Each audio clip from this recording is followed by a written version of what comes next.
What's up, everybody? We are back on a glorious Tuesday here to talk through what is now college football best ball. Thank you, Underdog Fantasy. It's something we've only been asking for a few years now as the college football is continuing to blow up, and as well as DFS and fantasy across the world. So we absolutely love this. I've seen the streets. Couldn't have been better timing with obviously EA pumping out the game this week. Man, the season about a month away or so. Vibes are high. Love it. So I'm going to go ahead here on this show and break down Underdog Fantasy again. If you missed it, which I don't know if you have, but maybe you have, probably a good reason why you're tuning in here is, all right, Underdog Fantasy. They have college football best ball now. What now? Who do we take? Who do we draft? There's going to be a lot of ongoing debates and rankings and things like that coming out. It's a really interesting format, and I think it's going to be freaking awesome. So it'll be some trial and error. Nobody's an expert. Obviously, it's the first year they're doing it. So, I'll be curious to see how many people try to kind of emulate and follow the NFL strategy when it comes to best ball. But I do think this is going to be a little bit different, being that the positions are a little bit different. If I'm not mistaken, we've got one quarterback, two running backs, two receivers, a tight end, and we've got a super flex that will come into play very, very much here this season. So I'm going to go ahead and break all that down. In this show, especially what I'm going to focus on is kind of the high level rules and what the format looks like. And then I'm going to go ahead and hit on kind of my top 10 to 15 teams and stacks to target. It's not going to include running backs. I'm going to try to do that in a different show. But here's just kind of high level again, because the formatter or the player pool does not have every team. This is not going to include, Western Kentucky and their high flying offense there. It's not going to include those teams. So got to kind of be ready for that. When I was going through my team rankings, I had to scratch 3 or 4 of them off because although, they're going to explode this year, fully confident in that, they're not included in the player pool. So again, guys, this is going to change a lot, but from if you're as excited I am and pumping in a few these tournaments here this morning, already getting going, I think we should have kind of a breakdown to kick things off. So before we get started, hit that like button, hit subscribe if you haven't already. Thank you so much for tuning in.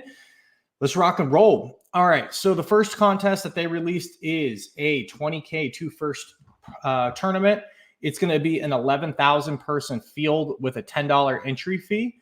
The tournament goes basically weeks 1 through 11. So if you're not familiar with best ball, it takes, your highest scoring players each week. You don't have to set a roster. You don't have to make any light up adjustments or anything like that, which makes things really easy. At the end of week 11, they will take the top 2 teams in your little bracket, your little 12-person, room or your league, and the top 2 will advance. Then from there, it goes week to week. So weeks 12, 13, and 14 will be basically the playoffs and the championship week. Each week from there, so week 12, you'll go into another league, basically, another room, another 10 or 12-person room. The top 2 from there advance. Then we'll go to week 13, same thing. And then the final room, week 14, will be a 94-person final. So that's kind of how it works. One thing to keep in mind, and I stole this, I'm sorry, from Jared Palmgren. So thank you so much, Jared. But he put together this little infographic. Maybe he didn't do it, but he's the first one I saw posted. So I am going to borrow it. There are no teams with a bye week in week 14. So you don't have to worry about that. You don't have to worry about your favorite player, the guy who got you there on a bye week in the championship week, obviously the most important one. However, because of the way the new divisions are brought out and everything, most teams have 2 bye weeks, and some of them fall in weeks 12 and 13. So I'm showing those here. I'm not going to read through them all. You can see them right here on the screen. So be aware. I mean, if you've got Ollie Gordon, be prepared. In the playoff, he is sitting week 12. They do not have a game. If you have Cam Ward, Miami, he will not be playing. Jackson Dart, all these guys. So take a look at this. Make sure, and this is kind of the strategy with best ball is you got to kind of plan ahead. You got to go big. You got to obviously expect to be in this tournament in week 12. So have some contingencies for your top players that week. Obviously, we can't do anything about injuries. It is what it is. So that's kind of how it is. Week 13, not too many big teams, Tulane, Memphis, Hawaii, maybe that we're going to see in the tournament because those teams aren't even included in best ball. However, you got your big old fat Oregon Duck logo right there. So Oregon is going to be one of the top teams to target in best ball, rightfully so. So please be aware, plan accordingly. Know that your guys on those teams will not be available in the playoff during those weeks, but week 14, everybody should be live and ready to roll. So I'm going to go through here kind of my top teams that I have just from the beginning kind of laid out as who I think are going to be the most explosive offenses and who I think are going to be the teams that you want to target and stacking, right? We always stack in DFS. We always stack in fantasy. Best ball is no different. If you have a receiver that's going to put up 1,500 yards this year, you want the quarterback. Or if a quarterback's going to be up for the Heisman Trophy, chances are you want that receiver or one of them that he is throwing the rock to. So here's kind of my top 15 offenses. I'm also going to kind of lay out for you a little bit. This number is going to change. So please don't come at me even 3 days from now and just call me out. But if you are jumping into contests right now, this is why I have some of these rankings this way, because I'm going to give you the average ADP, the average draft position for these guys. So for example, team number one I have listed on here is Ohio State. Duh, right? Will Howard at quarterback. Will Howard's going right now around pick 80. So that's pretty good value for a guy who, if he can just not really screw things up, very talented quarterback, they're going to, a lot of people are picking them to win the national championship this year, right? So you've got Will Howard at quarterback, ADP 80. Emeka Egbuka is going to be his top target this year, most likely. He is going around pick 21. So again, guys, plan this out before you go in. I know drafts don't always go according to plan, but plan it out. You ideally, in my opinion, want to get kind of 2 stacks going on your team. So, for example, let's say you want to start out round 2 with an Ohio State stack, right? You take a top flight running back round 1. You could take Emeka Egbuka pick 21 and then come back in rounds 3 or 4 and take Will Howard. That's pick 21, around maybe pick 50 or 60. It will be a little bit rich for Will Howard, but you get what I'm saying. You can stack Ohio State fairly easily. The way this is currently situated, I expect it to change. But Will Howard and Emeka Egbuka is very doable if you want to stack those two this year in best ball on Underdog. 2 other guys that I think if you decide to go the Ohio State route is Jeremiah Smith at ADP 113 right now and Carnell Tate at 138. So you could very easily, again, go Egbuka, let's say round 2. You can come back Will Howard around 3 or 4. And then you can also take one of those receivers, Jeremiah Smith and Tate, way late in the draft. And you've got a nice little 3-person stack there. It's one of your core stacks going into the season. So Ohio State, I have them ranked number one for just the explosiveness, how good they're going to be, and where the current ADP sits. The second team I have listed is going to be the opposite end of that spectrum. I think the Oregon Ducks are going to be absolutely excellent. Again, not really a shocker. However, extremely challenging to get an Oregon stack. Number one, Oregon spreads the ball out a lot. Last year, Troy Franklin had a great season, but outside of that, it was a week-to-week thing and who was going to get the rock and who was going to get the targets. Why it's so challenging the way it's currently situated with ADP before it really starts to shift and change as more drafts take place is Dylan Gabriel right now is pick 2. That's kind of where he's going. So he's going first overall or in the top 3 for sure. Evan Stewart is going pick 7 and Tez Johnson's pick 5. You can't stack that, right? Like if they go according to ADP, there's no way to get 2 of those guys, let alone 3. So as this changes, that might adjust as people realize like, oh man, I can't stack Oregon. Or if you get a little bit lucky, let's say pick 11 or 12, both 2 of those 3 guys are still there. You can take a Gabriel, Tez Johnson, but Oregon's going to be very good. I highly suggest trying to get a piece of one of those 3 guys if you can, but it's tough to stack. So interesting little caveat with Oregon early on here. Next, I'm going down to Ole Miss as a team that you probably want a piece of. Jackson Dart is currently ADP 11. You've got Trey Harris sitting there around pick 16. And then Juice Wells, the transfer from South Carolina, way back at pick 107. So Ole Miss is a very doable stack, in my opinion, if you want to go that direction. Also, with losing Quinshon Judkins, look for Ole Miss to be a little bit heavier in the pass game. Not like they haven't been in the past, but I think those are the three guys from the Ole Miss offense that you can really bank on and want to key in on. Team number 4 that I think comes in here is towards the top of my rankings is Texas. Again, not a surprise. You got Quint Ewers way down at pick 96. Isaiah Bond, the transfer, pick 57. Silas Bolden and Matthew Golden will start for Texas, and they are currently not in the ADP rankings, which means there just hasn't been enough drafts to really see where those guys are going to fall yet. So again, I think you get a lot of opportunity early on in these drafts to take some of those guys, if they're there, hell, mid, late in your drafts, that are going to be major players in college football. Bolden's very good out of Oregon State. Golden, very good out of Houston. But again, I can't stress this enough, guys. These ADPs are going to change a lot over the next 2 weeks or so. And as they start releasing more contests, Matthew Golden will not be an undrafted player in Underdog Best Ball this year. I guarantee that. So, but based on where they sit as of right now today, that's where I got him. Oklahoma, Jackson Arnold is leading the charge. He's around pick 47 right now. You've got transfer Deion Burks at 39 is probably going to be one of his main targets, I would assume, this year. Nick Anderson at pick 65 and Andrell Anthony not available, not in the ADP rankings quite yet. So Arnold, Burks, Anderson, Anthony, that's a very easy one early on if you want to go double stack and just light it up with Oklahoma this year. It's there for you guys.